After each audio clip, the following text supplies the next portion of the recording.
সরকারি ফি মাত্র 50 টাকা, অথচ বাস্তবে জন্ম সনদ পেতে গুনতে হচ্ছে 2,500 থেকে 3,000 টাকা।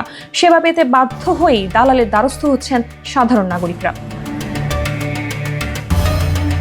গণমাধ্যমের অনুসন্ধানী সূত্রে জানা গেছে, জন্ম সনদ সংশোধন বা নতুন আবেদন করতে হলে দালালের মাধ্যমে গেলে মাত্র 3 দিনের মধ্যেই মিলছে সনদ, তবে এর জন্য গুনতে হচ্ছে টাকা। এসব দালালের সঙ্গে সিটি কর্পোরেশনের কিছু কর্মীরাও যুক্ত বলে অভিযোগ উঠেছে। জন্ম সনদ নিয়ে কাজ করা এক দোকানদার জানান, সরকারি কর্মকর্তারা সরাসরি ফোনে কথা বলেন না, তারা হাতে হাতে কাজ করেন যেন কোনো প্রমাণ না থাকে। শুধু টাকা দিলেই পছন্দের ঠিকানা সহ মিলছে সব কাগজপত্র। এমনকি টিকা কার্ড বা হাসপাতালের ছাড়পত্র না থাকলেও সমস্যা হচ্ছে না।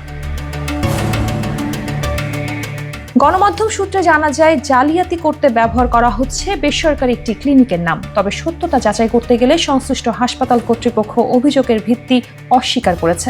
এছাড়া ক্যামেরার সামনে মুখ খুললেও পরে সব অস্বীকার করেন অভিযুক্ত দোকানদার। অন্যদিকে কর্পোরেশনের আঞ্চলিক কর্মকর্তারা একে অপরের দিকে দায় ঠেলে দিচ্ছেন। সেবা নিশ্চিত করতে না পারার ক্ষোভ প্রকাশ করেছেন ভুক্তভোগীরা। তারা দালাল চক্রকে আইনের আওতায় আনার পাশাপাশি জন্ম সনদ প্রক্রিয়াকে সাধারণ মানুষের জন্য সহজ ও হয়রানিমুক্ত করার দাবি জানান।